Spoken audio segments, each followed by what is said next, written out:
seul survivant du petit labyrinthe, domine le parc de la paix, où cette terre demeure un auberge. Hiroshima, phénix de l'Extrême-Orient, renaît aujourd'hui de ses cendres. Aux fleurs de la désolation succèdent des fleurs de l'espérance. La passion japonaise pour les beautés naturelles se résume dans cette pensée d'un philosophe japonais. L'univers, un grain de sable. Une goutte de cristal, la mer. La nature n'a qu'une règle, mais elle n'est pas mortelle.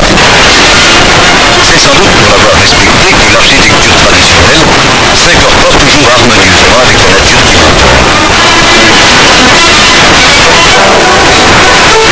Pour ces jeunes filles, c'est un honneur et une cérémonie rituelle que de servir les cartes Poi, qui incarnent la persévérance à vaincre tous les obstacles.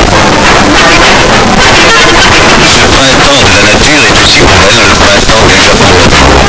Hiroshima, hier encore symbole d'une fin, se veut demain symbole d'un monde renaissant et vit aujourd'hui au rythme de l'an 2000. Ces gratte-ciels, ce mouvement, ce bruit, ce monde, cette vie qui va très vite, sont le propre des grandes villes industrielles qui font du Japon l'usine de la vie. Tout un Hippocrain est un exemple de ce Japon à la fois traditionnel et moderne. Ce grand constructeur de pelles à table s'associe au vent du progrès en décidant de produire aussi des pelles hydrogènes.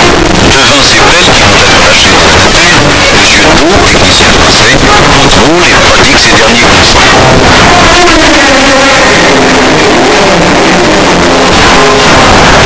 Intégrer désormais un paysage ô combien différent de son île de France natale, ce nouveau dragon rouge, venu d'Occident, étonne les enfants d'Hiroshima.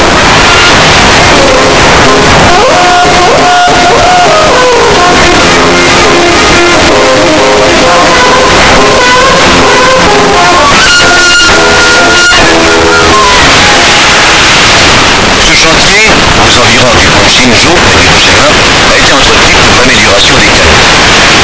Ce limon court et collant a pour volonté la TY-45 équipée du béton.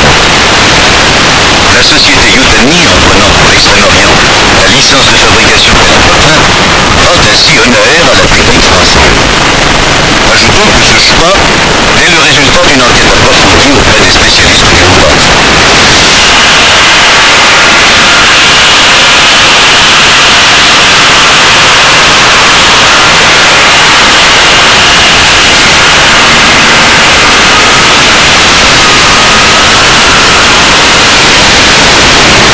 Ici, près du lac Washinoko, une TY-45 équipée du chargeur 400 litres participe à des travaux d'aménagement routier.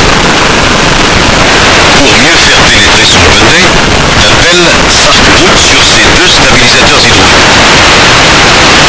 Et à chaque fois, c'est un dos confortable, ou mieux, comme disent les gens du métier, un bonhomme respectable qui bascule dans le camion. Tous les jours, de nouvelles